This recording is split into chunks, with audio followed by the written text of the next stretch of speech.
আজকে আমাকে আলোচনার টপিক দেওয়া হয়েছে পবিত্র কুরআনুল কারীমের 56 নম্বর সূরা সূরাতুল ওয়াকিয়া এর মৌলিক বিষয়গুলোর উপরে। ইনশাআল্লাহ তাআলা আমি চেষ্টা করছি আমার ক্ষুদ্র জ্ঞানে উক্ত সূরার মধ্য থেকে কিছু মৌলিক শিক্ষা সকলের সামনে উপস্থাপন করার জন্য। ওয়া মা তাওফীকি ইল্লা বিল্লাহ আলাইহি তাওয়াক্কালতু ওয়া ইলাইহি উনীব। আল্লাহ পাকের কাছে দোয়া করি আল্লাহ পাক আমাদের সবাইকে যেন আলোচনা শুনে বুঝে আমল করার তৌফিক দান করেন, আমিন। সূরাতুল ওয়াকিয়া পবিত্র কোরআনের 56 নম্বর সূরা, যেখানে আল্লাহ রাব্বুল আলামিন 96টি আয়াত নাযিল করেছেন এবং এটি একটি মাক্কি সূরা, অর্থাৎ এই সূরাটি রাসূলুল্লাহ সাল্লাল্লাহু আলাইহি ওয়াসাল্লামের মাক্কি যুগে নাযিল হয়েছে। আর আমরা জানি যে মাক্কি যুগে যে সূরাগুলো নাযিল হয়েছে এগুলো মোটামুটি ভাবে পরকাল কেন্দ্রিক, জান্নাত জাহান্নামের বর্ণনা থাকে, ঈমান কেন্দ্রিক, আল্লাহর মারিফত কেন্দ্রিক হয়ে থাকে এবং মাদানী সূরা যেগুলো আছে সেগুলোর মধ্যে হুকুম আহকাম বিধিবিধানগুলো বেশি হয়ে থাকে। সূরাতুল ওয়াকিয়া এমনই একটা সূরা যেটা রাসূলুল্লাহ সাল্লাল্লাহু আলাইহি ওয়াসাল্লামের মাক্কি জীবনে নাযিল হয়েছে। আমরা কি একটু বলতে পারবো রাসূলুল্লাহ সাল্লাল্লাহু আলাইহি ওয়াসাল্লামের মাক্কি জীবন কাকে বলে? কত বছর নবী সাল্লাল্লাহু আলাইহি ওয়াসাল্লাম মক্কায় ছিলেন? তার পুরো নববী জীবনটা কত বছরের? 23 বছর। কত বছর মক্কায় ছিলেন? মোটামুটি ভাবে 13 বছর। তারপরের 10 বছর কোথায় ছিলেন? মদিনা। তো সূরাতুল ওয়াকিয়া এর ফজিলত সম্পর্কে আগে দুটো কথা বলি। প্রথম যে বর্ণনাটা বলছি সেটা হলো রাসূলুল্লাহ সাল্লাল্লাহু আলাইহি ওয়াসাল্লামকে একবার আবু বকর সিদ্দিক রাদিয়াল্লাহু আনহু বলেছিলেন, ইয়া রাসূলুল্লাহ, বলুন সাল্লাল্লাহু আলাইহি ওয়াসাল্লাম, আপনি তো বৃদ্ধ হয়ে যাচ্ছেন বা আপনাকে খুব বৃদ্ধ দেখাচ্ছে, বয়স্ক দেখাচ্ছে। তখন নবী সাল্লাল্লাহু আলাইহি ওয়াসাল্লাম বলেছিলেন যে আল কোরআনের 5টা সূরা আমাকে বৃদ্ধ বানিয়ে দিয়েছে। কয়টা সূরা? 5টা। সেই 5টা হচ্ছে 1 নাম্বার সূরাতুল ওয়াকিয়া। 1 নাম্বার কি? 2 নাম্বার সূরাতুল হুদ, সূরা হুদের নাম শুনেছেন? আচ্ছা। 3 নাম্বার সূরাতুল মুরসালাত, ওয়াল মুরসালাত, সূরা মুরসালাত। 4 নাম্বার সূরাতুত তাকবীর, ইযা আশ-শামসু কুওয়িরাত। আরেকটা হচ্ছে সূরা নাবা, আম্মা ইয়াতাসাআলুন। এই 5টা সূরা নবী সাল্লাল্লাহু আলাইহি ওয়াসাল্লামকে বৃদ্ধ বানিয়ে দিয়েছেন। এখানে বৃদ্ধ মানে কি? এই সূরাগুলোর মধ্যে এমন পরকালীন বর্ণনা দেওয়া আছে যেগুলো শোনার পরে আমাদের দুনিয়ার মায়া মহব্বত চলে যাবে ইনশাআল্লাহ। মানুষ তখন পরকালের বাসিন্দা হওয়ার চেষ্টা করবে ইনশাআল্লাহ তাআলা। এর মধ্যে সূরা ওয়াকিয়া একটা। অন্য একটা বর্ণনা পাওয়া যায় আব্দুল্লাহ বিন মাসউদ রাদিয়াল্লাহু আনহু থেকে, যদিও এই বর্ণনা নিয়ে অনেকের মাঝে কিছু ইখতিলাফ আছে। কেউ বলেছেন এটা একটু দুর্বল, আবার কেউ কেউ বলছেন এটা হাসান বা সহিহ। তো এখানে একটু মত পার্থক্য আছে। তারপরে আমি ফজিলতটা বলছি। তিনি বলছেন যে সূরাতুল ওয়াকিয়া যে ব্যক্তি প্রত্যেক রাতে তেলাওয়াত করবে, সূরাতুল ওয়াকিয়া যে ব্যক্তি প্রত্যেক রাতে তেলাওয়াত করবে, আল্লাহ রাব্বুল আলামিন ইনশাআল্লাহ ওই ব্যক্তিকে দরিদ্র রাখবেন না। একজন সাহাবী ইন্তেকালের আগে তার মেয়েদেরকে বলে যাচ্ছিলেন, তোমরা সূরা ওয়াকিয়া তেলাওয়াত করো। সূরা ওয়াকিয়া যে তেলাওয়াত করবে প্রতিনিয়ত প্রত্যেক রাতে, ইনশাআল্লাহ দারিদ্রতা তাকে স্পর্শ করবে না।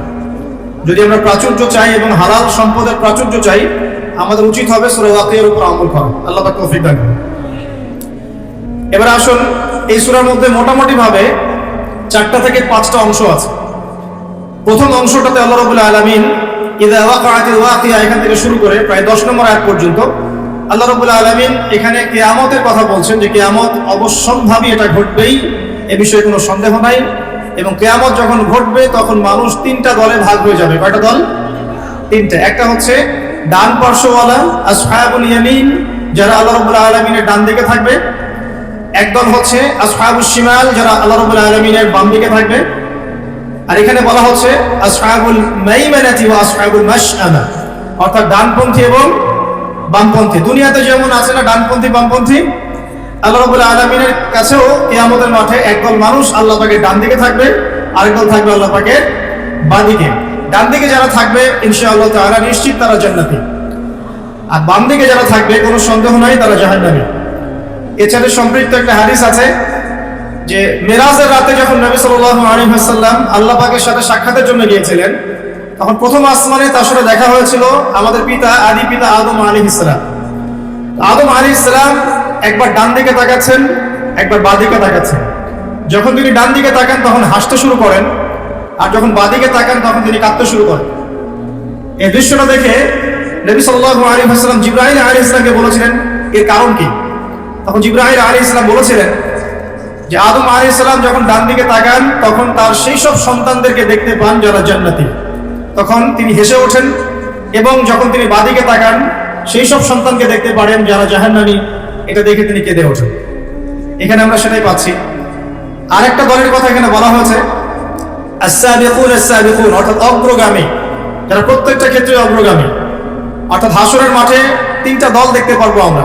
একদল আল্লাহ রাব্বুল আলামিনের ডান দিকে যারা আসহাবুল মাইমানা, একটা দল হচ্ছে আল্লাহ পাকের বাম দিকে আসহাবুল মাশআমা, আর একটা দল হবে আস-সাবিকুন আস-সাবিকুন, যারা আল্লাহ রাব্বুল আলামিনের সামনে থাকবে। কোথায় থাকবে?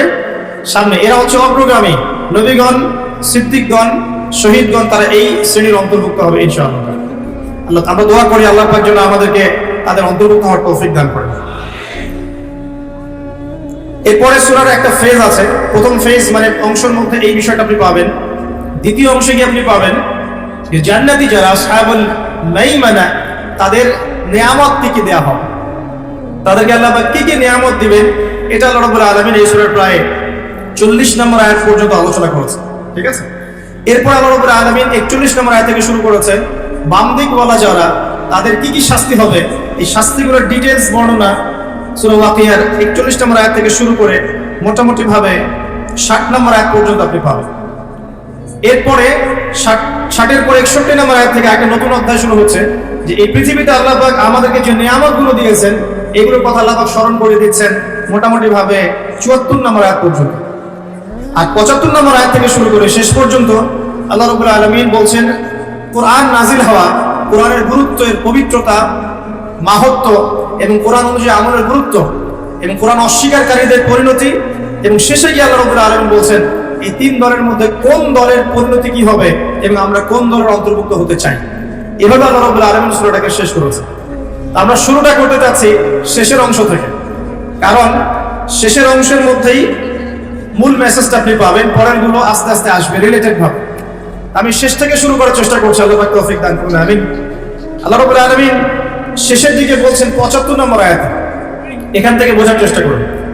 আমরা জানি রাসূলুল্লাহ সাল্লাল্লাহু আলাইহি ওয়াসাল্লাম এমন একটা যুগে ছিলেন যে যুগটাকে আমরা বলি আইয়ামে জাহিলিয়াত। কি বলি আমরা? কেন আইয়ামে জাহিলিয়াত বলি? কারণ ওই যুগের মানুষেরা জাহেলি কাজের সাথে সম্পৃক্ত ছিল।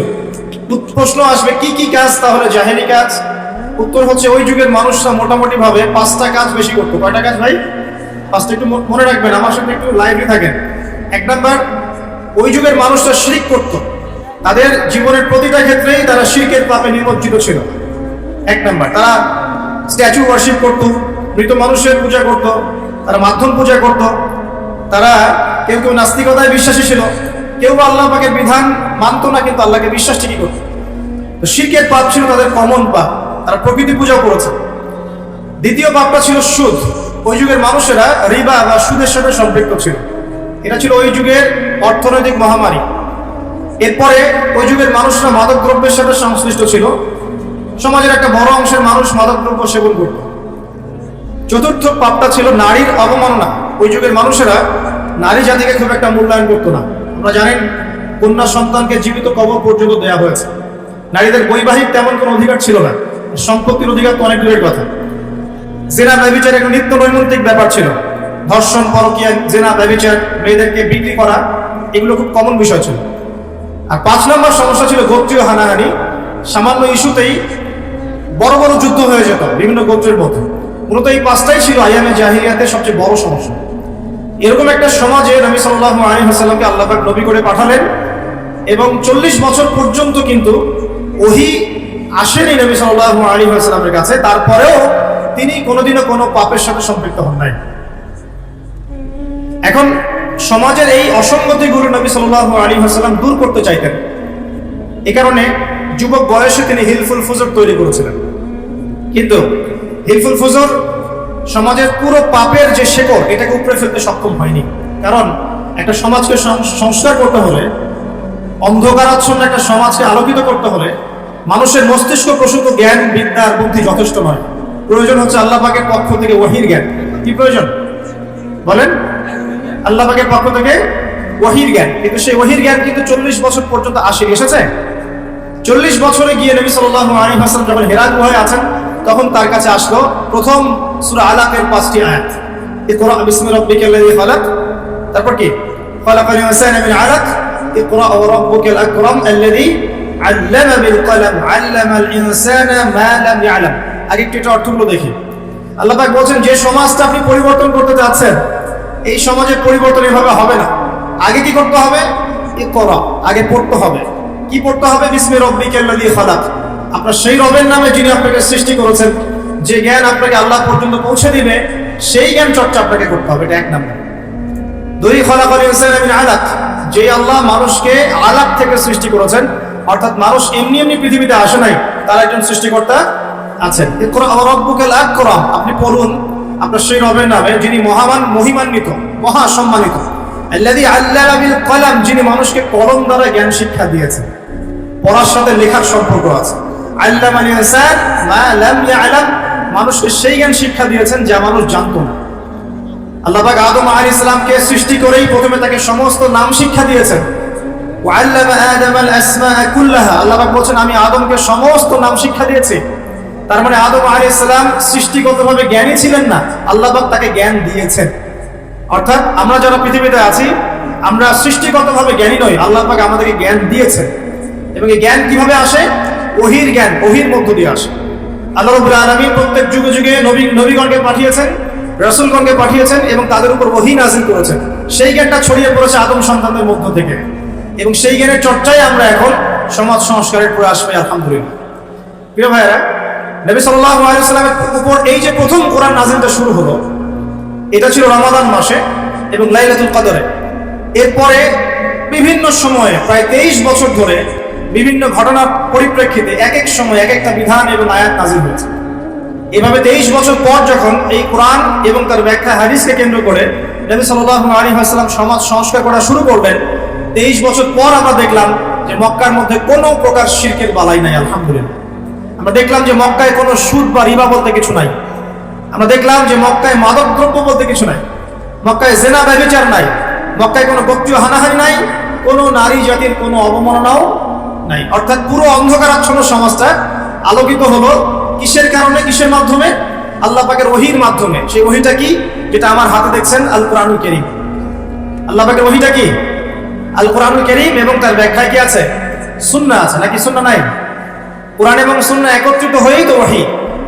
কিছু মানুষ এখন বের হয়েছেন দুঃখজনক, যারা বলেন যে কোরআন মানলেই হবে, হাদিস মানার কোনো প্রয়োজন নাই। এটা একটা ডাহা মিথ্যা কথা এবং এটা একটা ডাহা পথভ্রষ্ট। এখান থেকে বের হওয়ার জন্য আমরা দাওয়াত প্রদান করব, কারণ হাদিস না মানলে আপনি কোরআনও মানতে পারবেন না। কারণ কোরআনে আল্লাহ পাক বলছেন সূরা হাশরের 7 নম্বর আয়াতে, ওয়া মা আতাকুমুর রাসূলু ফাখুযু, রাসূল যা দিয়েছেন তা গ্রহণ করো, ওয়া মা নাহাকুম আনহু ফান্তাহু, রাসূল যা যা থেকে বিরত থাকতে বলেছেন দূরে থাকো। এখন রাসূল যা বলেছেন সেগুলো কি আমরা কোরআনে পাবো না হাদিসে? রাসূল যা থেকে বিরত থাকতে বলেছেন সেগুলো কি আমরা কোরআনে পাবো না হাদিসে? তাহলে কোরআনের এই আয়াতকে মানতে হলে আমাকে হাদিস মানতেই হচ্ছে। যদি আমি হাদিস না মানি, তাহলে কোরআনের এই আয়াতের উপরে আমল হচ্ছে না। অতএব আপনি কোরআন অস্বীকারী, কাফের হয়ে যাবেন। নাউযুবিল্লাহ, আল্লাহ পাক হেফাজত করুন। আমিন। বলতে চাচ্ছিলাম, মাত্র 23 বছরে নবী সাল্লাল্লাহু আলাইহি ওয়াসাল্লাম পুরো আরবের পরিবেশ পরিবর্তন করে দিয়েছিলেন কোরআন এবং সুন্নাহকে হাতে নিয়ে। এখন আল্লাহ পাক এই 23 বছরে প্রথম 13 বছর নবীজিকে রেখেছেন মক্কায়, আর বাকি 10 বছর রেখেছেন মদিনায়। আর মক্কায় যে সূরাগুলো নাযিল হচ্ছিল, এগুলোর মধ্যে পরকালের কনসেপ্ট বেশি ছিল। আল্লাহর তাওহীদ, পরকাল, মৃত্যু, হাসর, জান্নাত, জাহান্নাম, মিজান, ফুলসিরাত, মানুষের দৃষ্টিভঙ্গি আগে পরিবর্তন করা হচ্ছিল। এই দুনিয়ার জীবনটা সাময়িক এবং এটা চিরস্থায়ী নয়, আমাদেরকে ফিরে যেতে হবে আল্লাহর কাছে। এই দুনিয়ার জীবনটা হচ্ছে একটা কর্মক্ষেত্র মাত্র, ফলাফলের জায়গা এটা নয়। এই কনসেপ্টটা পরিষ্কার করার জন্য আল্লাহ রাব্বুল আলামিন মাক্কী জীবনে কিন্তু খুব বেশি এই সুদের বিধান, জিহাদের বিধান, অন্যান্য যে বিধানগুলো আছে, পর্দার বিধান, এগুলো কিন্তু খুব একটা মক্কায় নাজিল হয়নি, মদিনায় গিয়ে নাজিল হয়েছে। আমার কথা কি বুঝতে পারছেন? আগে মানুষের আকীদাটাকে, মানুষের দর্শনটাকে চেঞ্জ করা হয়েছে। বস্তুবাদী দর্শন থেকে আগে পরকালমুখী দর্শনে মানুষকে নিয়ে আসা হয়েছে, আল্লাহর কাছে আত্মসমর্পণের দর্শনে আনা হয়েছে। এরপর আল্লাহ পাক একটা একটা করে বিধান দিয়েছেন, মানুষ অবনত চিত্তে আত্মসমর্পণ করেছে। অতএব দাওয়াতি কাজ করতে গেলে আগে এইভাবেই কাজ করা উচিত। আগে মানুষকে আল্লাহর দিকে নিয়ে আসতে হবে, তাওহীদের দিকে নিয়ে আসতে হবে, লা ইলাহা ইল্লাল্লাহের দিকে নিয়ে আসতে হবে, মুহাম্মদুর রাসূলুল্লাহর দিকে নিয়ে আসতে হবে। তারপরে আস্তে আস্তে দেখবেন ইনশাআল্লাহ সেই মানুষ নামাজ, রোজা, হজ, যাকাত, পর্দা সবই করবে। করবে না? আল্লাহ পাক এইভাবেই দাওয়াতটা দিতে বলেছেন নবী সাল্লাল্লাহু আলাইহি ওয়াসাল্লাম। এর পরিপ্রেক্ষিতে এক পর্যায়ে সূরা ওয়াকিয়া নাযিল হয়। যে কোনো মাক্কি সূরা আপনি দেখবেন সেখানে হিস্ট্রি পাবেন, পূর্ববর্তী নবীদের ঘটনা পাবেন, আগেকার আম্বিয়া কেরামের ঘটনা পাবেন, জান্নাতের বর্ণনা পাবেন, জাহান্নামের আযাবের বর্ণনা পাবেন, মৃত্যু, পরকাল, মিজান, পুলসিরাত এগুলোর কথা পাবেন মাক্কি সূরাগুলোর মধ্যে। সূরা ওয়াকিয়ার মধ্যে আল্লাহ পাক এটাই বলেছেন। আমি শেষ থেকে করছি এই কারণে, আল্লাহ পাক বলছেন বিসমিল্লাহির রহমানির রহিম, ফালা উকসিমু বিমাওয়াকি'ন নুজুম। খেয়াল করুন, আল্লাহ পাক বলছেন আমি কসম করছি, আল্লাহ পাক বলছেন আমি কসম করছি নক্ষত্রগুলোর অবস্থান স্থলের। একটু কথাগুলো খুবই উঁচু মানের, উঁচু বালাঘাতের, একটু মনোযোগ দিতে হবে।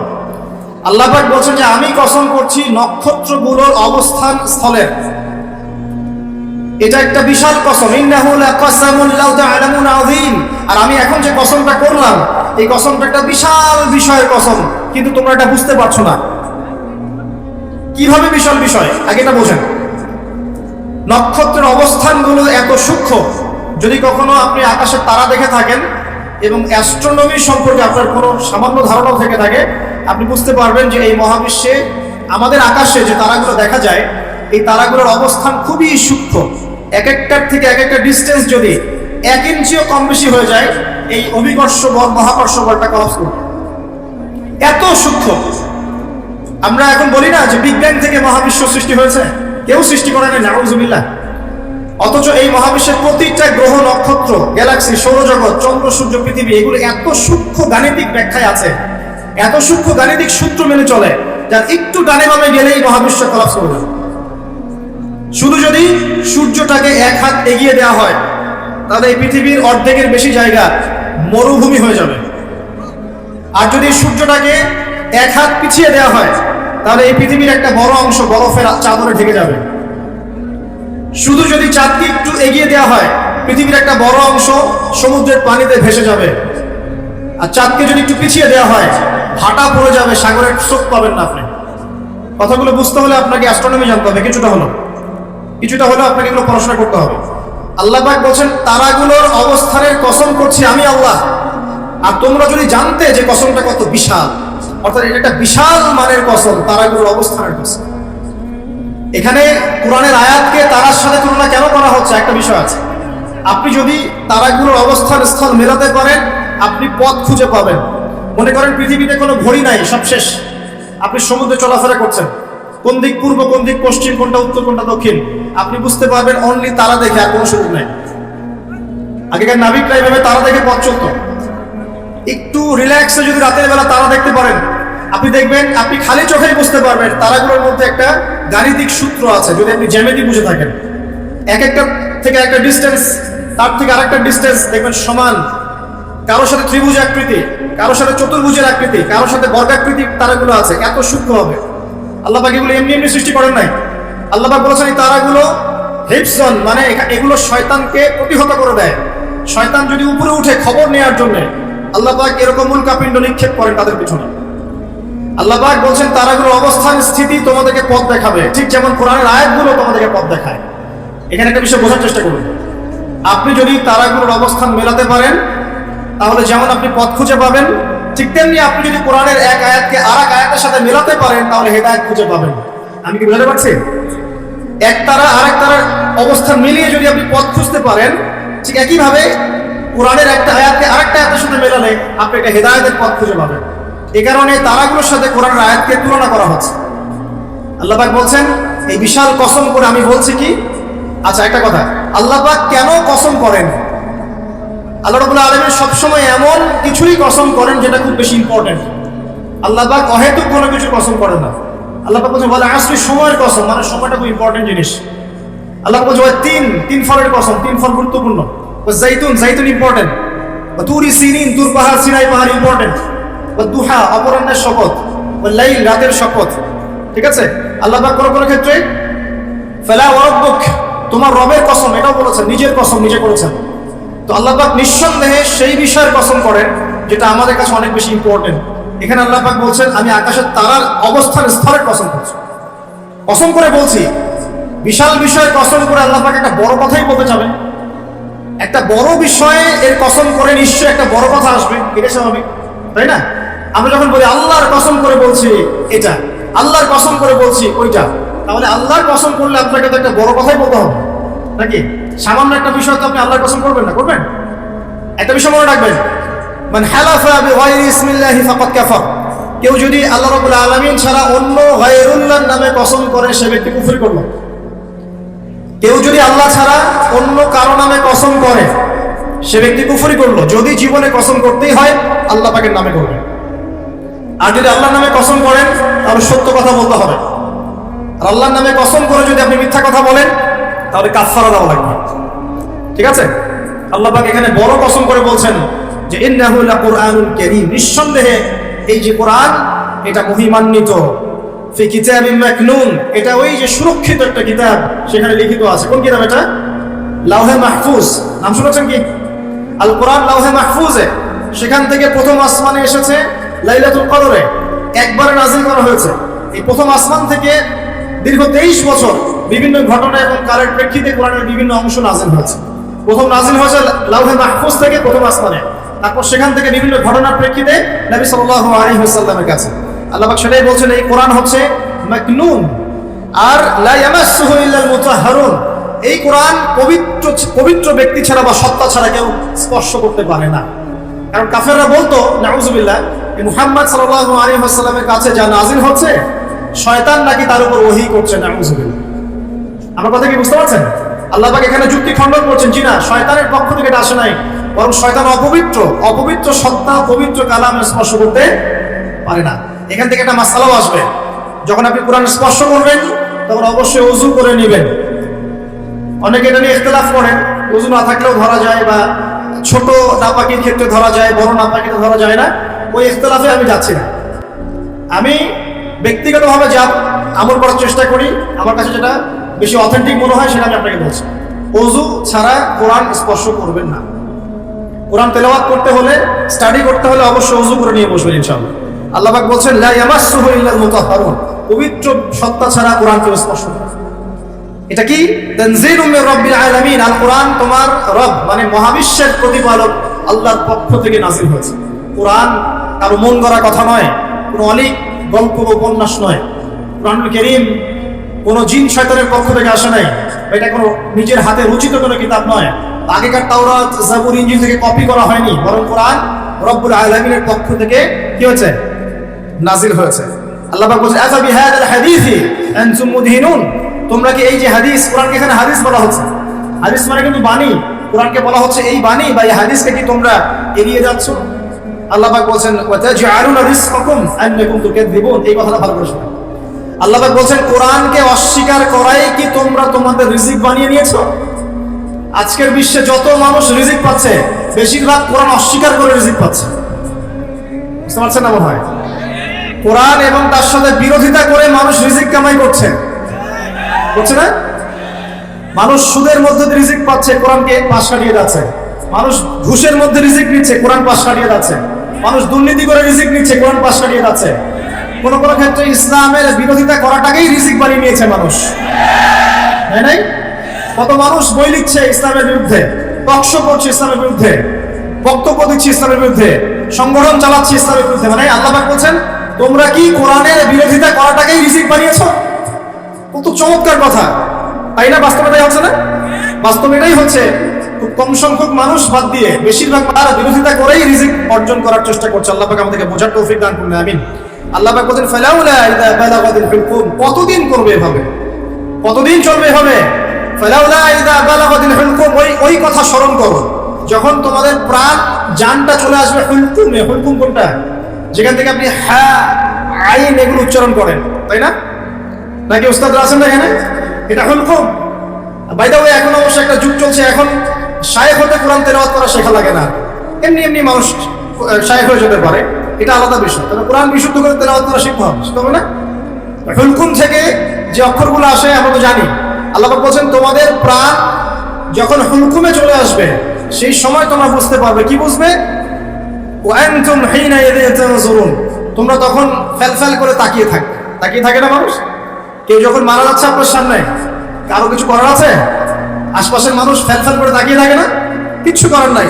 ওয়া নাহনু আকরাবু ইলাইহি মিনকুম ওয়ালাকিন লা তুবসিরুন। আল্লাহ পাক বলেন ওই সময় আমি তোমাদের চেয়ে ওই মাইয়াতের বেশি কাছে থাকি। ওই সময় তোমাদের চাইতে আমি আল্লাহ ওই ব্যক্তির বেশি কাছে থাকি।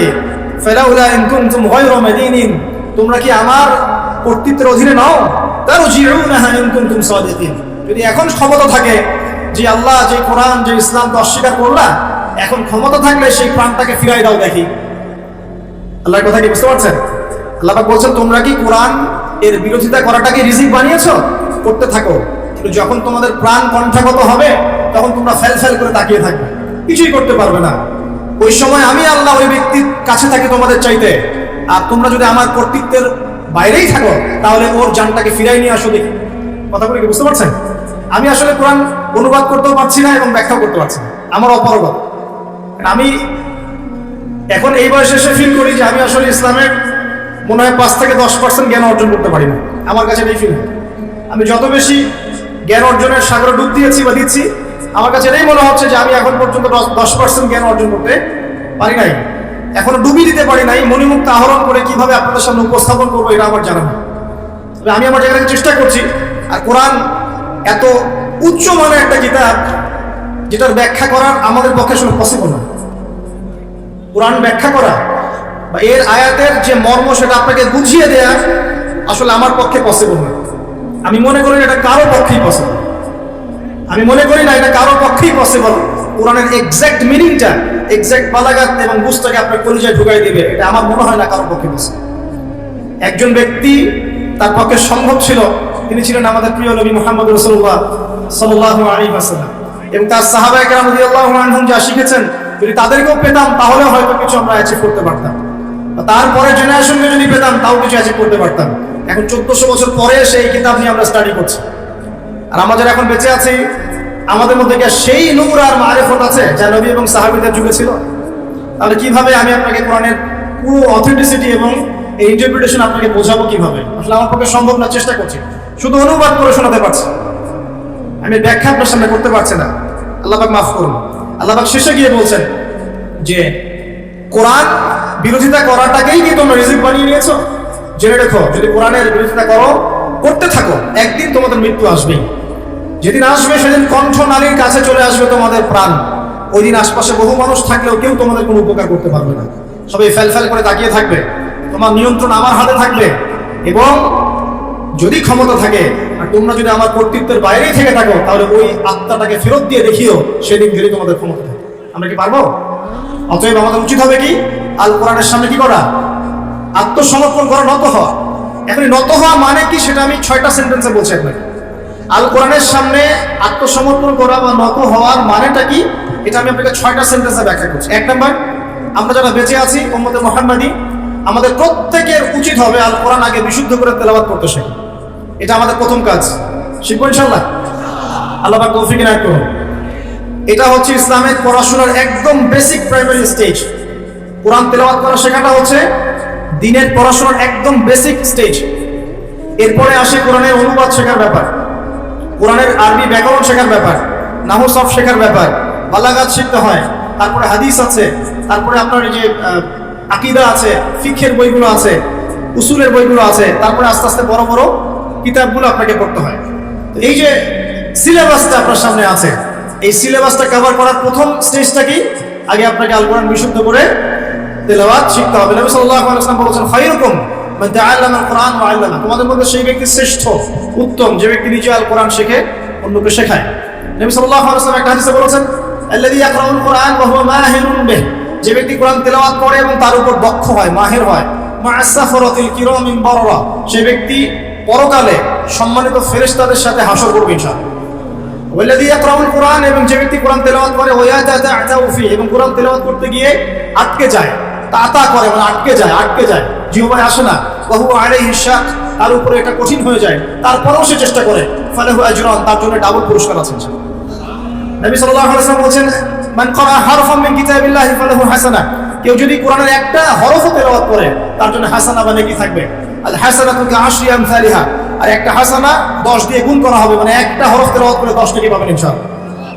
বা লা আকুলু আলিফ লাম মিম হারফুন, নবীজি বলেন আমি বলছি না যে আলিফ লাম মিম তিনটা মিলে একটা হরফ, নবীজি বলছেন বাল আকুলু আলিফুন হারফুন ওয়া লামুন হারফ ওয়া মিমুন হারফুন, আমি বলছি আলিফ একটা হরফ, লাম একটা হরফ, মিম আরেকটা হরফ। একটু বলে দেই আপনাকে, আল কোরআনের মধ্যে 600টা পৃষ্ঠা আছে। কয়টা? 600 পৃষ্ঠাকে 30 পারায় ভাগ করা হয়েছে, মানে প্রত্যেক 20 পৃষ্ঠায় একটা করে পারা শেষ হবে। প্রত্যেক 20 পৃষ্ঠায় একটা পারা শেষ হবে। কোরআনের একটা পৃষ্ঠা করে দেখবেন যে এখানে মোটামুটি ভাবে 15টা লাইন থাকবে। প্রত্যেকটা লাইনে গড়ে এভারেজ 9টা থেকে 10টা করে শব্দ থাকে। এই হিসেবে কোরআনের একটা পৃষ্ঠার মধ্যে আপনি 135 থেকে 140টা শব্দ পাবেন। এখন এটাকে 600 দিয়ে গুণ করলে আপনি দেখবেন এখানে 77,800টার মতো শব্দ আছে, প্রায় অ্যাপ্রক্সিমেটলি নিয়ার অ্যাবাউট 78,000 ওয়ার্ডস এই কোরআনের মধ্যে আছে। আর মজার বিষয় হচ্ছে এই 78,000 শব্দগুলো সবগুলোই কিন্তু নতুন নতুন শব্দ নয়, বরং এই শব্দগুলো বের হয়েছে মাত্র 4 থেকে 4,500 শব্দ থেকে। 4 থেকে 4,500 শব্দ, এর অর্থ, এর গ্রামার যদি বুঝতে পারেন, ইনশাআল্লাহ আপনি 100% কোরআন বুঝতে পারবেন। কোরআনকে আল্লাহ পাক বলেন ওয়ালাকাদ ইয়াসসারনাল কুরআনা লিযিকরি ফাহাল মিন মুদ্দাকির, আমি আল কোরআনকে বোঝার জন্য সহজ করে দিয়েছি, কেউ কি আছো উপদেশ গ্রহণ করবে? আল্লাহ পাক একই সূরার মধ্যে 4 বার বলেছেন। সূরা কমার আয়াত নম্বর 17, 22, 32, 40। তো প্রথম কাজ প্রিয় ভাইরা, এখন যদি আপনি শব্দগুলোকে এখন অক্ষর দিয়ে গুণ করেন, 78,000 শব্দকে যদি আপনি এখন অক্ষর দিয়ে গুণ করেন, দেখবেন এখানে প্রায় 5 থেকে 6 লক্ষ অক্ষর আছে। কতগুলো? কথা বলেন আমার সাথে। 5 থেকে 6 লক্ষ। এখন আপনাকে বললাম যে একটা হরফ তিলাওয়াত করলে 10 নেকি হবে, তাহলে আপনি চিন্তা করেন 6 লক্ষ অক্ষর যদি তেলাওয়াত করেন, একবার খতম দিতে পারেন, তাহলে আপনার কতগুলো নেকি হতে পারে? চিন্তা করেছেন? অতএব আমাদের প্রথম দায়িত্ব হবে আল কোরআন কেন্দ্রিক। অবশ্যই সবাইকে বিশুদ্ধ করে কোরআন তেলাওয়াত করা শিখতে হবে। আমরা রাজি আছি ইনশাআল্লাহ? ইনশাআল্লাহ। এর পরের দায়িত্ব হচ্ছে কোরআনের কিছু অংশকে মুখস্থ করতে হবে। কিছু অংশ বলতে যদি পারেন পুরো কোরআনই মুখস্থ করবেন, যদি না পারেন কমপক্ষে 10 পারা, 10 পারা না পারলে কমপক্ষে 1 পারা তো পারবেন। 1 পারাও যদি না পারেন, ইম্পর্টেন্ট সূরা এবং আয়াতগুলোকে কমপক্ষে হিফজ করার চেষ্টা করবেন। যেমন সূরা বাকারার প্রথম 5 আয়াত, সূরা বাকারার 255 নম্বর আয়াত, আয়াতুল কুরসি, সূরা বাকারার শেষের 3টা আয়াত, সূরা আলী ইমরানের শেষের 10 আয়াত, সূরা মুলক, সূরা কাহফের প্রথম 10 শেষ 10, সূরা সফফাত প্রথম 10, সূরা জিন প্রথম 10, সূরা হাশর শেষের 3, সূরা কাফিরুন, সূরা নাস, ফালাক, ইখলাস, সূরা লাহাব, তারপরে সূরাতুল মুমিনুনের শেষের আয়াতগুলো ইত্যাদি। এই ধরনের কিছু ইম্পর্টেন্ট বাছাই করা আয়াতগুলো তো কমপক্ষে মুখস্থ করা যাবে না ইনশাআল্লাহ? আমরা সারা জীবনে কি কম পড়াশোনা করেছি? 30 বছর পড়াশোনা করেছি। 30 বছর পড়াশোনা করে যদি আমি 30টা আয়াত শিখতে না পারি, তাহলে নিঃসন্দেহে এই পড়াশোনার জীবনে আমি ব্যর্থ না সফল? 30 বছর পড়াশোনা করে যদি আমরা 30টা হাদিস না শিখি, তাহলে আমরা ব্যর্থই। আমাদেরকে ব্যর্থই বলতে হবে। আমরা যদি এতদিন পড়াশোনা করেও ইসলামের বেসিক বিষয়গুলো না শিখি, আমরা ব্যর্থ না? অবশ্যই ব্যর্থ। আল্লাহ পাক আমাদেরকে শেখার তৌফিক দান করুন। এরপরে সামনে যাই। হিফজ করলে কি হবে? যারা এরকম করে হিফজ করতে পারবে, আমল করতে পারবে, হাসরের মাঠে আল্লাহ রাব্বুল আলামিন ওই বান্দাদেরকে উদ্দেশ্য করে বলবেন, ইকরা ওয়ারতাক, তুমি পড়ো এবং উপরের দিকে উঠতে থাকো। ওয়ারাতিল কামা কুনতা তুরাতিল ফিদ দুনিয়া, তুমি দুনিয়াতে যেমন করে তেলাওয়াত করতে, এখন সেভাবে তেলাওয়াত করতে থাকো। তোমার শেষ মঞ্জিল হবে সেখানে, যেখানে তুমি পড়া শেষ করবে। কোরআন তেলাওয়াত করতে করতে আপনি যেখানে থামবেন, জান্নাতের সেই স্তরে আপনাকে রাখা হবে ইনশাআল্লাহ। তাহলে কোরআনের হাফেজ হওয়ার প্রয়োজন আছে না? এছাড়াও হাফেজে কোরআনটা কিন্তু সুপারিশও করবে, তার পরিবার বর্গের অনেকের জন্য সুপারিশ করবে ইনশাআল্লাহ। যারা কবিরা গুনাহগার হয়েছে, আল্লাহ পাক তাদের সুপারিশ কবুল করে ইনশাআল্লাহ ওই ব্যক্তিদেরকেও জান্নাতে দিয়ে দিবেন ইনশাআল্লাহ। আল্লাহ পাকের কাছে আমরা দোয়া করি যেন আমরাও কোরআনে হাফেজ হতে পারি। আমরা যদি নাও পারি, আমাদের সন্তানদেরকে যেন হাফেজ বানাতে পারি ইনশাআল্লাহ। বারবার একটা কথা বলি প্রত্যেকটা মাহফিলে গিয়ে, যে আল কোরআনের আলো ঘরে ঘরে জ্বলবে না যতক্ষণ পর্যন্ত ঘরে ঘরে কোরআনওয়ালা মানুষ তৈরি হবে না। প্রত্যেকটা ঘরে আমাদের অন্তত একটা করে কোরআনওয়ালা মানুষ লাগবে না? একটা করে কোরআনওয়ালা মানুষ তো লাগবে কমসে কম। আল্লাহ পাক আমাদের সন্তানদেরকে কোরআনওয়ালা মানুষ হিসেবে মানুষ হওয়ার তৌফিক দান করুন, আমিন। আমি বলছি না আপনারা ডক্টর ইঞ্জিনিয়ার হবেন না, জেনারেল পড়াশোনা ছেড়ে দিবেন, এগুলো বলছেন। এই পড়াশোনা ছেড়ে দিলে আপনি কোরআন সুন্নাহকে হাতে নিয়ে বিশ্বকে চ্যালেঞ্জ করতে পারবেন না। এই পড়াশোনা দরকার আছে, কিন্তু আপনার ভিত্তিটা হতে হবে কোরআন সুন্নাহ কেন্দ্রিক। পারা যাবে না ইনশাআল্লাহ? আল্লাহ তৌফিক দান করুন, আমিন। 3 নাম্বার হচ্ছে কোরআনের আদেশগুলো আমাদের মেনে চলার চেষ্টা করতে হবে। 4 নাম্বার কোরআনের যে নিষেধগুলো আছে এগুলো বর্জন করতে হবে। 5 নাম্বার কোরআনের দাওয়াত মানুষের কাছে পৌঁছাতে হবে। যতজন আপনার দাওয়াতে ভালো পথে ফিরে আসবে, সবার নেকি ইনশাআল্লাহ আপনি পাবেন। ইনশাআল্লাহ। এবং 6 নাম্বার, কোরআনের কিছু বিধান আছে, বিধান এগুলোকে পাশ কাটিয়ে যাওয়া যাবে না, এগুলোকে বাস্তবায়ন করার চেষ্টা করতে হবে। আল্লাহ পাক তৌফিক দান করুন। এই 6টা কাজ যখন একত্রিত হবে, তখন এই যে আল্লাহ পাক নাজিল করলেন কোরআন, বিশাল কসম করে নাজিল করেছি, এর হকটা আদায় হবে।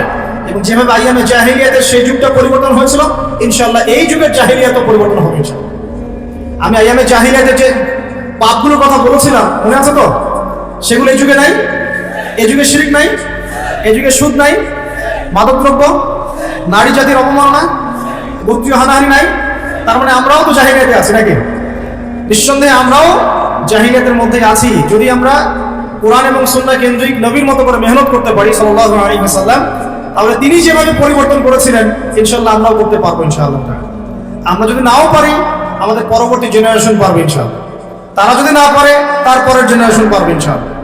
যে পারবে না বা চেষ্টা করবে না, আল্লাহ পাক তাদেরকে সরিয়ে দিবেন। আল্লাহ পাক সরিয়ে দিবেন। আল্লাহ পাক বলেন, ইন তানসুরুল্লাহ ইয়ানসুরকুম, তোমরা যদি আল্লাহর দ্বীনকে সাহায্য করো তবেই আল্লাহ পাক তোমাদেরকে সাহায্য করবেন। ওয়া ইউসাব্বিত আকদামাকুম, তোমাদের পা দৃঢ় রাখবেন। ওয়া ইন তাতাওয়াল্লাউ, আর তোমরা যদি মুখ ফিরিয়ে নাও, ইয়াস্তাবদিল কওমান গায়রাকুম, আল্লাহ পাক তোমাদেরকে সরিয়ে দিয়ে নতুন কওমকে নিয়ে আসবে। সুম্মা লা ইয়াকুনু আমসালাকুম, তারা তোমাদের মতো অপদার্থ হবে। এটা আল্লাহ পাকের সুন্নাত। পৃথিবীর প্রত্যেক মুসলমান যদি তার উপর দায়িত্ব ছেড়ে দেয়, আল্লাহ পাক অমুসলিমদেরকে হেদায়েত দিয়ে ইসলামে নিয়ে আসবেন ইনশাআল্লাহ। আল্লাহ পাকের কোনো পরোয়া নাই। আমি আপনি দাওয়াতি কাজ না করলে, ইসলাম চর্চা না করলে, প্রচার প্রসার না করলে ইসলাম ভেঙে পড়বে না, থেমে যাবে না, বরং আমরাই ইতিহাস থেকে হারিয়ে যাব। ইতিহাস থেকে আমরাই হারিয়ে যাব। যারাই আল্লাহ রাব্বুল আলামিনের বিধান এবং ওহীর সাথে কুসম্পর্ক রাখবে, বিরোধিতা করবে এবং এটাকে ডমিনেট করার চেষ্টা করবে, আল্লাহ পাক তাদেরকে ইতিহাস থেকেই মুছে ফেলবে। এটা সুন্নাত। নমরুদকে এখন কেউ মনে করে না, করে? ফিরআউনকে কি মনে করে এখন? আজ যদি সামুদ জাতির কোনো অস্তিত্ব আছে? কওমে নূহের কোনো অস্তিত্ব আছে? শুআইব আলাইহিস সালামের কওম কি বেঁচে আছে? তারপরে ঈসা আলাইহিস সালামকে যারা ওই যে ক্রুশে লটকাতে চেয়েছিল, ওরা কি কেউ টিকে আছে? মুসা আলাইহিস সালামের সাথে যারা বিরোধিতা করেছিল, টিকে আছে কেউ? কেউ নাই। এমনকি নবী সাল্লাল্লাহু আলাইহি ওয়াসাল্লামের সাথে যারা গাদ্দারি করেছিল, বিরোধিতা করেছিল, আবু জাহেল, আবু লাহাব, উতবা, শাইবা, কেউ কি বেঁচে আছে? এর ইতিহাস থেকে মুছে গেছে। এটা আল্লাহ পাকের সুন্নাত।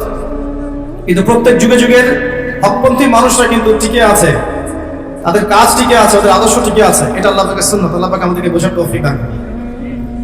এবার আল্লাহ পাক সূরার মধ্যে এই মেসেজটা দেওয়ার পরে আপনাকে আমি সামনে নিয়ে যাচ্ছি। আল্লাহ পাক কোরআন নাজিল করছেন, কোরআনের হকগুলো ব্যাখ্যা করে দেওয়ার পর আল্লাহ পাক বলছেন, এবার তোমরা প্রথম যে বিষয়ে সতর্ক থাকবে, সর্বপ্রথম তোমরা যে বিষয়ে সতর্ক থাকবে সেটা হচ্ছে ইযা ওয়াকাআতিল ওয়াকিয়া। ওয়াকিয়া মানে এখানে কি? কিয়ামত। ওয়াকিয়া মানে কি? একটা আন্তর্জাতিক চক্রান্ত চলতেছে মানুষকে কিয়ামতের আলোচনা থেকে বিরত রাখার জন্য। কারণ কিয়ামতের আগে আগে বিশ্বে ইসলাম ছাড়া কিচ্ছু থাকবে না। পৃথিবীতে এখন যে ফিতনাগুলো দেখছেন, এগুলো হয়তো আরো বাড়বে। হ্যাঁ, এগুলো বাড়বে। বাড়তে বাড়তে বাড়তে একটা পর্যায়ে যাবে যখন মাসিহুদ দাজ্জাল বের হবে এবং দাজ্জাল তার অনুসারীদেরকে নিয়ে বিশ্বটাকে শাসন করবে। ওটাই বিশ্বের শেষ শয়তানি শাসন। এরপর কোনো শয়তানি শাসন থাকবে না।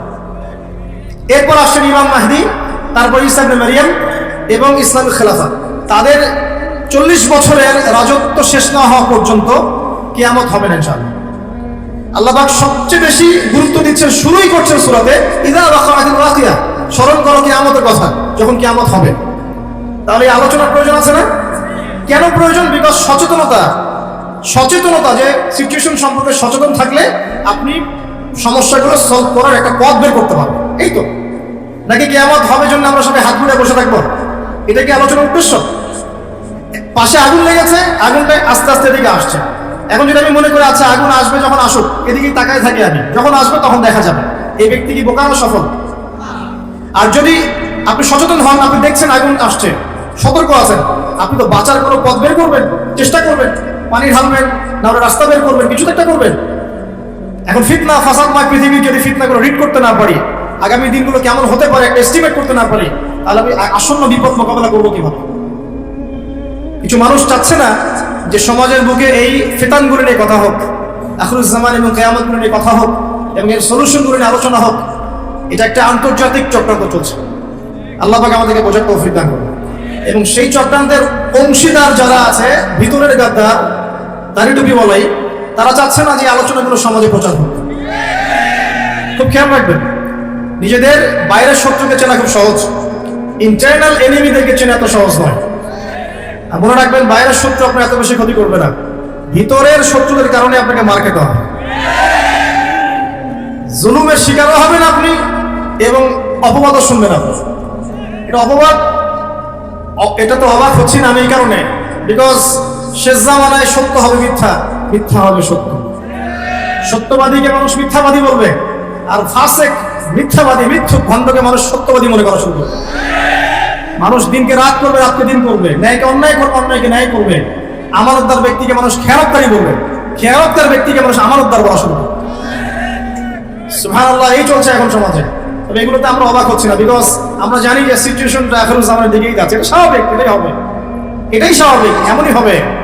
এর মধ্যেও আমাদেরকে আল্লাহর ভয়ে কলবে জীবিত রাখতে হবে, নবীর সুন্নতে আমল করতে হবে, চেষ্টা করতে হবে এই ফিতনা থেকে বাঁচার পথ পদ্ধতি বের করার। কমপক্ষে আপনি আপনার পরিবারটাকে নিয়ে ভাববেন, অন্যের কথা না হয় বাড়ি দেন, কিন্তু অ্যাটলিস্ট আপনি আপনার পরিবারটাকে নিয়ে চিন্তা করবেন। চিন্তা করে দেখবেন কোন পরিবেশে আপনি সন্তানকে মানুষ করছেন, কোথায় পড়াশোনা করাচ্ছেন, আপনার মেয়েটার সামনে কোন পরিবেশ ফেস করবে, এই সমাজের মধ্যে সে কি তার ইজ্জত ধরে রাখতে পারবে? চিন্তা করবেন, ওই মেয়ে কি তার সম্ভ্রমের অধিকার ঠিক মতো রক্ষা করতে পারবে? ও কি জিনায় লিপ্ত হওয়া থেকে বাঁচতে পারবে? ও কি ধর্ষণের শিকার হওয়া থেকে বাঁচতে পারবে? চিন্তা করে দেখেন একটু, কোন সিচুয়েশন আমরা আমাদের প্রজন্মকে রেখে যাচ্ছি। আমার ভাই কি মাদক থেকে দূরে থাকতে পারবে?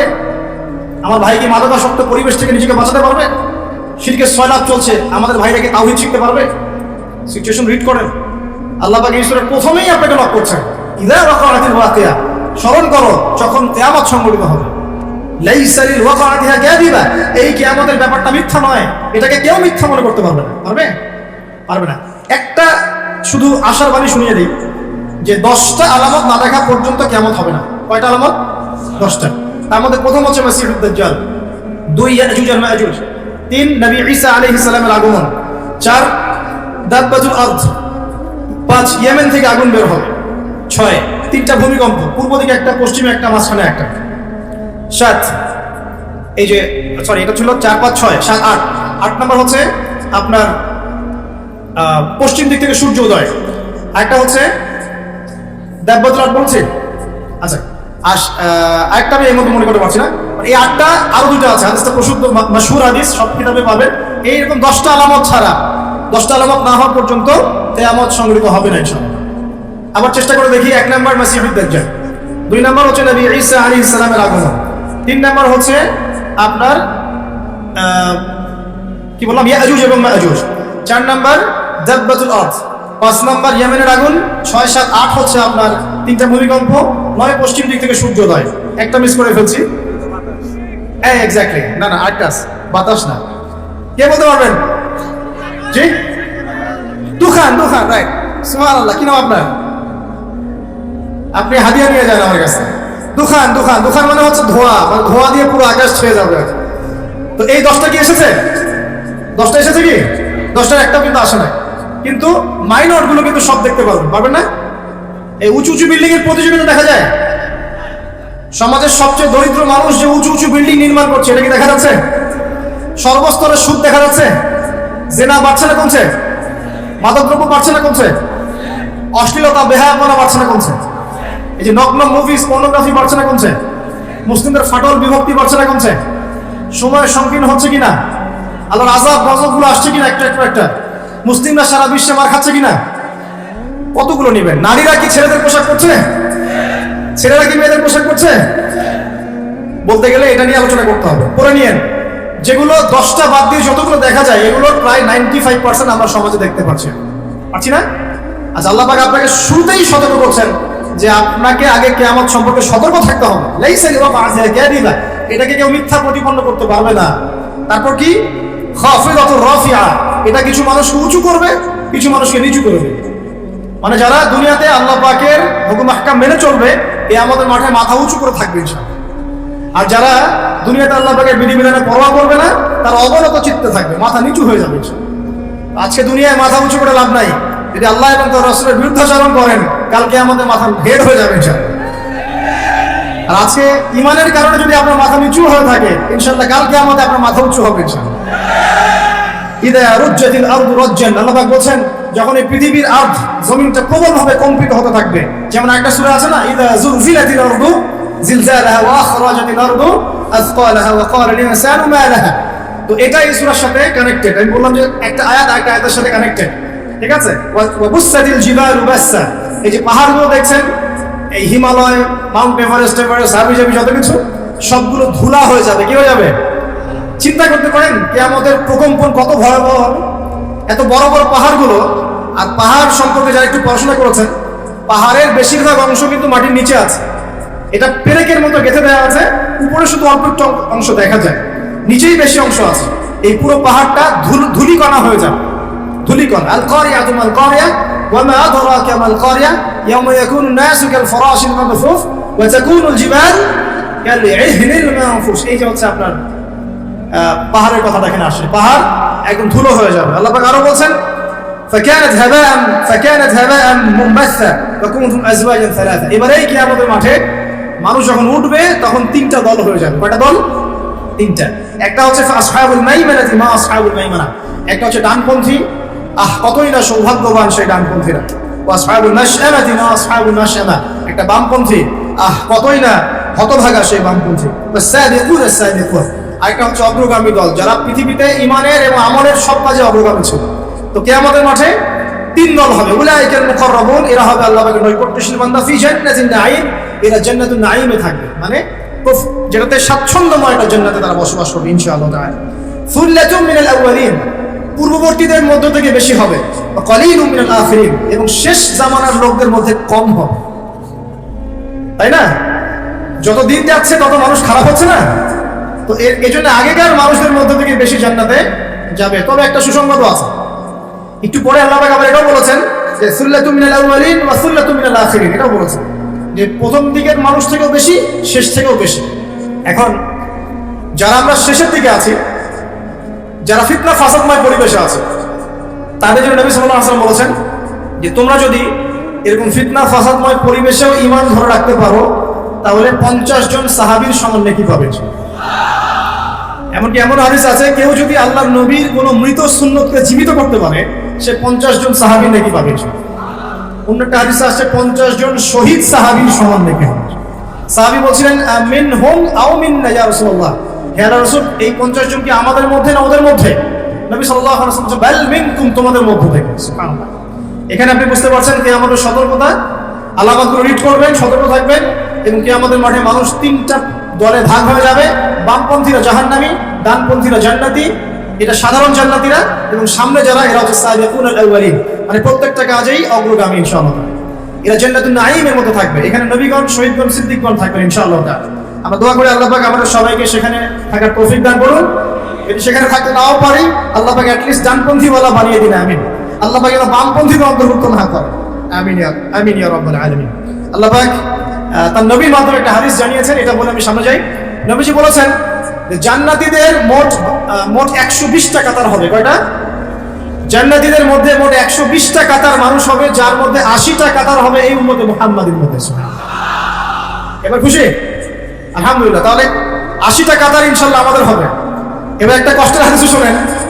নবীজি বলছেন যে ইন্না বানি ইসরাঈল তাফাররাকাত আলা 72 মিল্লাহ ওয়া তাফতারিকু উম্মতি আলা 73 মিল্লাহ।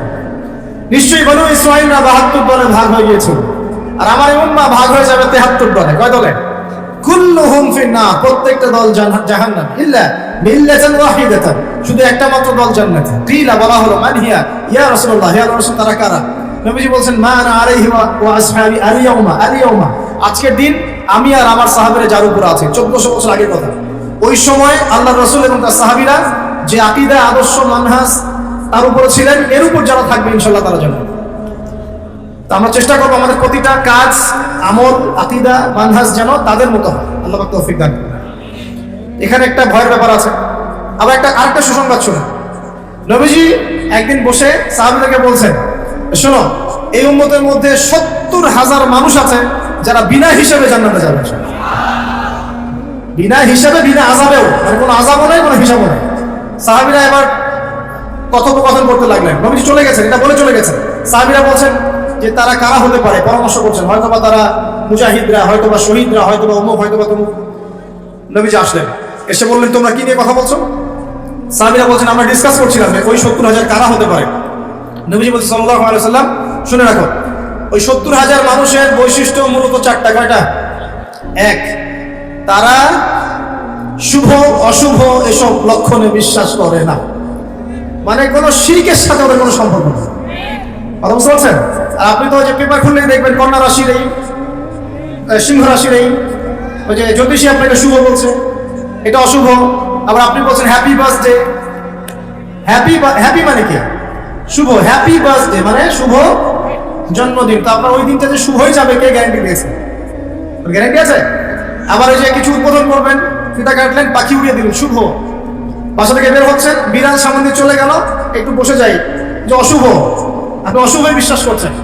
ওই 70,000-এর প্রথম বৈশিষ্ট্য হচ্ছে তারা কোনো শুভ অশুভ বিশ্বাস করে।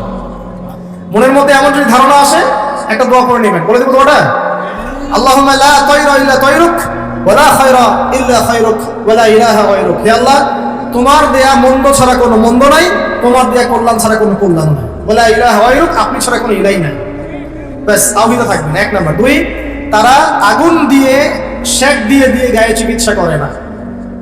একটা শ্রেণী ছিল ওই সময় মাজুস, যারা অগ্নি পূজারী ছিল, আগুনের মধ্য দিয়ে তারা চিকিৎসা গ্রহণ করতো এবং তারা আগুন উপাসনা করতো। এখান থেকে নিষেধ করা হচ্ছে। 3 নাম্বার, তারা শরীরে কোনো উল্কি অঙ্কন করে না। উল্কি মানে কি? যে ট্যাটুস যেটা আপনারা অঙ্কন করছেন। অনেক ভাই জিম করে ট্যাটু বানায় আর কি। তো একটু আগে ভাইয়ের জিম থেকে ঘুরে আসছে, আলহামদুলিল্লাহ। অনেকদিন আগের স্মৃতি মনে পড়ে গেল আর কি। আল্লাহ পাক, দোয়া করে আল্লাহ পাক আমাদের ভাইদেরকে শরীর, আত্মা, মন সবকিছু সুস্থ রাখুক। আমিন। আর একটা পরামর্শ দিব যে আপনারা কায়িক পরিশ্রম করবেন, এবং এগুলো আমাদের উচিত। ফিজিক্যাল এক্সারসাইজ করা উচিত। একটু ফিজিক্যাল গেমস খেলে কোনো সমস্যা নাই, কিন্তু হয়তো সময় নষ্ট করে খেলা দেখলে সমস্যা। যেখানে আপনার ফিজিক্যাল উপকারিতা আছে, আপনি খেতে পারেন। কাদের কথা বলছেন? ডানপন্থী এবং অগ্রগামী। তারা সুউচ্চ আসনে হেলান দিয়ে বসে থাকবে, মুত্তাকিন আলাইহা মুতাকাবিরিন, তারা একে অপরের সাথে মুখোমুখি বসবে। পরিবেশটা চিন্তা করেন, হেলান দিয়ে আয়েশ করে মুখোমুখি বসে থাকবে ইনশাআল্লাহ তাআলা জান্নাতীরা। আল্লাহ পাক আরো বলেছেন, ইয়াতুফু আলাইহিম ওয়ালদান মুখাল্লাদুন, তাদের চারপাশে ছোট ছোট গিলমান যারা থাকবে, তারা ঘোরাফেরা করবে। জান্নাতে এমন গিলমান থাকবে, গিলমান খাদেম, ছোট ছোট বাচ্চা, যাদের চেহারা হবে মণিমুক্তার মতো। এরা চারপাশে ঘুরতে থাকবে। কি নিয়ে ঘুরবে? বিআকওয়াবি ওয়া বারিক, এই যে কাপ, গ্লাস, জগ, ওয়া কাসিম মিন মাইন, এবং পান পাত্র, সুরা, যেই মাদক আল্লাহ পাক আপনার জন্য হারাম করেছেন দুনিয়ায়, জান্নাতে ইনশাআল্লাহ স্পেশাল আপনি ড্রিঙ্কস পান করতে পারবেন। এবং সেটা খেলে কোনো মাদকতা আসবে না ইনশাআল্লাহ তাআলা, কোনো শরীরে কোনো ক্ষতিও হবে না, বরং উপকার হবে ইনশাআল্লাহ। লা ইউসাদদাউনা আনহা ওয়া লা ইউনজাফুন, এটা আপনার মস্তিষ্ক বিকৃতিও করবে না ইনশাআল্লাহ, এবং ইনশাআল্লাহ আপনার শারীরিক কোনো ক্ষতিও করবে না। আরো থাকবে ফিহা ফাকিহাতুন ওয়া ফাকিহাতুন মিম্মা ইয়াতাখায়ারুন, আপনি যে ফল চান, যেটা আপনার ইখতিয়ার, যে ফল আপনি পছন্দ করেন, সেই ফল আল্লাহ রাব্বুল আলামিন আপনাকে দিবেন। ওয়া লাহমি তায়রিন মিম্মা ইয়াশতাহুন, এবং পাখির গোশত আল্লাহ পাক আপনাকে খাওয়াবেন ইনশাআল্লাহ। এই পাখি সম্পর্কে এই তাফসীরের মধ্যে আসছে, আমি সব তাফসীর বলার সময় পাচ্ছি না। এই পাখিগুলোর কাঁধ হবে উটের কাঁধের মতো উঁচু, এবং এরা ডানা মেলে উড়ে বেড়াবে। যদি আপনি চান, আপনি সেটা খেতে পারবেন ইনশাআল্লাহ। আর যে ফলের কথা আসছে, যে কোনো ফল তো থাকবেই, স্পেশালি আপনাকে খাওয়ানো হবে আনার, কুল অর্থাৎ বড়ই, কলার কথাও আছে, ঠিক আছে, আঙ্গুর, এগুলো থাকবে। এখানে বড়ইয়ের কথা আসছে একটা হাদিসে, যে একটা বড়ইয়ের স্বাদ হবে 72 রকম। একটা বড়ইয়ের কালার, রং হবে 72টা রঙের, যে রংগুলো একটা থেকে আরেকটা ডিফারেন্ট, সেপারেট করা যাবে। সুবহানাল্লাহ, চিন্তা করেন। একটা হাদিসে আসছে জান্নাতের যে মাটিটা উর্বর, স্বর্ণের উর্বর, গাছ যেটা, সেটার কাণ্ডগুলো স্বর্ণের, গাছের ছায়াটা এত লম্বা, 100 বছর যদি কেউ দৌড়ায় ছায়া শেষ করতে পারবে না। এবং এই মাটিতে যদি আপনি গাছ লাগাতে চান, দুনিয়া থেকে লাগাতে পারবেন ইনশাআল্লাহ। খালি বলতে হবে সুবহানাল্লাহ, আলহামদুলিল্লাহ, ওয়া লা ইলাহা ইল্লাল্লাহ, আল্লাহু আকবার, আর বলতে হবে সুবহানাল্লাহি ওয়া বিহামদিহি সুবহানাল্লাহিল আযীম। আপনার জান্নাতে গাছ অটোমেটিক লাগাতে থাকবে ইনশাআল্লাহ। আমরা কি ওখানে মালিক হতে চাই? আল্লাহ পাক আমাদেরকে জান্নাতের মালিক হওয়ার তৌফিক দান করুন। এগুলো জান্নাতের নিয়ামত, আসলে বলে শেষ করতে পারবো না। আল্লাহ পাক বলেন জাযাআন বিমা, আল্লাহ পাক বলেন ওয়া হুরুন আইন। এইবার যুবকরা শুনেন, ওয়া হুরুন ঈন, এবং এগুলোর সাথে থাকবে ডাগর চোখের হুর। ডাগর চোখ মানে চোখগুলো হবে অত্যন্ত সাদা এবং বড় বড়, মনিগুলো হচ্ছে কালো কুচকুচা। আল্লাহ পাক তাদেরকে স্পেশালি সৃষ্টি করেছেন হুরুন ঈন, যাদের কারো যদি পরনের আঁচলটার কোনা পৃথিবীতে নামিয়ে দেওয়া হতো, সারা পৃথিবী আলো আর সুগন্ধি দিয়ে ভরে যেত। আপনার স্ত্রী হবেন তারা ইনশাআল্লাহ, এবং আপনার স্ত্রীরাও যদি ভালো কাজ করেন, সৎ কাজ করেন, তাহলে স্বামী স্ত্রী দুজনেই জান্নাতে থাকতে পারবেন ইনশাআল্লাহ। দুই ধরনের নারী জান্নাতে দেওয়া হবে মুমিন পুরুষদের জন্য। আপনার স্ত্রী এবং তার সৌন্দর্য অন্য হুরদের চেয়ে বেশি হবে অবশ্যই, এবং সবার বয়স হবে সেম এজে, 33 বছর, 30 থেকে 33। এখন যদি স্ত্রী একটু কালো হয়, দেখতে একটু অসুন্দর হয়, কষ্ট নিয়েন না, জান্নাতে ঢোকানোর সাথে সাথেই সুন্দর হয়ে যাবে, ঠিক আছে? এবং এত সুন্দরই হবে যে আপনি অন্যদিকে তাকানোর কোনো ফুরসতই পাবেন না। এবং এছাড়াও এক্সট্রা হুর আল্লাহ পাক আপনাকে দিবেন। এমনি সাধারণ জান্নাতের জন্যও 2টা করে স্ত্রী থাকবে ইনশাআল্লাহ। আর আল্লাহর পথে শহীদ যারা হবে, কয়টা স্ত্রী বলতে পারবেন? 72টা। কয়টা? আমি বলবো এতগুলো দিয়ে কি করবেন? আরে ভাই, জীবনটা তো অনন্তকালে, 30 বছর 60 বছরের জীবনেই তো আমাদের লাগতেছে 4 জন, নাকি? আর এত অনন্তকালের জীবন, কোটি কোটি বছর, কোনো মৃত্যু নাই, এতদিন কি করবো? এই জন্য বেশি বেশি। এখানে মেয়েদের একটা প্রশ্ন থাকে, তাহলে আমাদের জন্য কি? অবশ্যই আপনাদের জন্য স্বামীদের সৌন্দর্য এত বেশি হবে যে আপনি সেই স্বামী ছাড়া অন্যদিকে যেতেও চাবেন। আরো প্রশ্ন আছে, যদি একজন স্ত্রী একাধিক স্বামী থাকে তাহলে কি হবে? সর্বশেষ যে স্বামীর সাথে সে সংসার করেছে, সেই স্বামী যদি সৎ হয় এবং এই স্ত্রী যদি সৎ হয়, এই স্বামীর সাথে সে থাকবে জান্নাতে। একজন সাহাবী হুযায়ফা রাদিয়াল্লাহু আনহু ইন্তেকালের সময় তার স্ত্রীকে বলছেন, আমার পরে আর বিয়ে করবো না, যদি আমার সাথে জান্নাতে থাকতে চাও তাহলে আমার পরে আর বিয়ে করো না। একজন সাহাবী মুআবিয়া রাদিয়াল্লাহু আনহু, তিনি আবু দারদা রাদিয়াল্লাহু আনহুর স্ত্রীকে প্রস্তাব দিয়েছিলেন তার ইন্তেকালের পর। তো আবু দারদা রাদিয়াল্লাহু আনহুর স্ত্রী অস্বীকার করছেন, রিফিউজ করলেন, না আমি বিয়ের প্রস্তাবে রাজি হই না, আমি আবু দারদার সাথে জান্নাতে থাকতে চাই। প্রিয় ভাইয়েরা, পরিবারগুলোকে জান্নাতি বানাতে হবে না? অতএব স্ত্রী, সন্তান, আহাল পরিবার, আত্মীয় স্বজন সবাইকে নিয়ে দিনটা চর্চা করবো ইনশাআল্লাহ। আমরা যেন সবাই জান্নাতে থাকতে পারি, আল্লাহ পাক সেই তৌফিক আমাদের সবাইকে দান করুন, আমিন।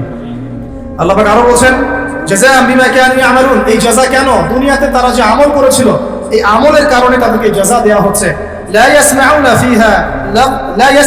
ফিহা লাগওয়ান ওয়ালা তা'সীম, জান্নাতে তারা কোনো রকম অসার আজে বাজে কথাও শুনবে না, কোনো গালিগালাজ কিচ্ছু শুনবে না। এই দুনিয়ায় আপনি আজে বাজে কথা, গীবত, তহমত, অপবাদ, সমালোচনা শুনছেন না? জান্নাতে এরকম কোনো কথাবার্তাও কেউ বলবেন ইনশাআল্লাহ। ইল্লা কিলান সালামান সালামান, শুধু সবাই একটাই কথা বলবে, সালাম সালাম, শান্তি এবং শান্তি, যেখানে আল্লাহ পাক স্বয়ং আমাদেরকে সালাম দিবে ইনশাআল্লাহ। ওখানে একটা কথা বলতে ভুলে গেছে, হুরুন ঈনরা কিন্তু গানও শোনাবে, এবং তারা এমন গান শোনাবে যে গান পৃথিবীর কোনো মানুষ কখনো শোনাবে, ঠিক আছে? তাদের একটা বর্ণনা আসছে, তাদের সৃষ্টিটা আল্লাহ পাক এত উন্নত করেছেন যে বাহির থেকে তাদের যে আপনি মানে বডি, তার যে কালার, চামড়া থেকে শুরু করে মজ্জি, হাড্ডি, বাইরে থেকে সব দেখা যাবে, এত উঁচু স্তরের সৃষ্টি। প্রিয় ভাইরা, এখন যদি দুনিয়াতে জেনা থেকে বাঁচতে পারেন, ইনশাআল্লাহ হুর অপেক্ষা করছে। আর দুনিয়াতে যে ফ্রি মিক্সিং এ যাবেন, আর দুনিয়ার এই নগ্ন হুর করে পিছনে দৌড়ালে আর ওই হুর পাওয়া হবে না। কথা কি বুঝতে পারছেন?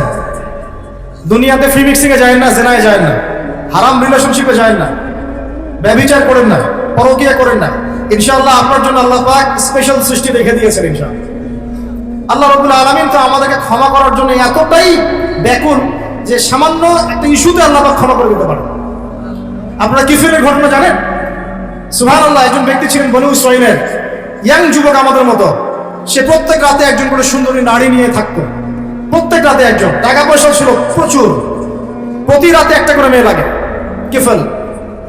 এখন একদিন এরকম চলতে চলতে চলতে মেয়ে নিয়ে রাত কাটায় এবং মদ খায়, রাত কাটায় মদ খায়, করতে করতে এক রাতে এক মেয়েকে নিয়ে আসছে 60 দিনার দিয়ে। কত দিনার? 60 দিনার। 60 দিনার দিয়ে কিন্তু প্রায় আমার মনে হয় এটা 30 লাখ টাকার মতো হতে পারে, আমার ধারণা, আর কি আরো বেশি হতে পারে।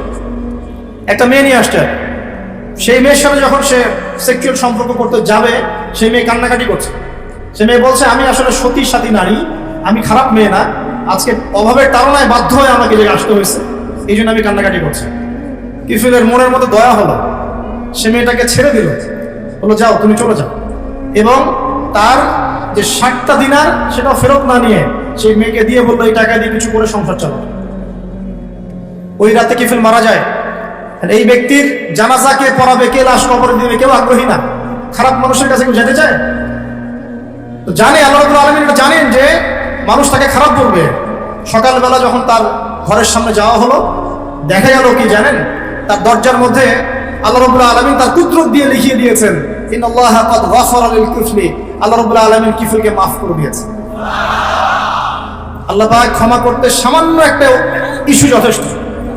আল্লাহ পাকে ক্ষমা পাওয়ার জন্য একটা সামান্য ইস্যু যথেষ্ট। একজন মহিলা একটা বিড়ালকে একজন মহিলা একটা কুকুরকে পানি পান করিয়েছিল।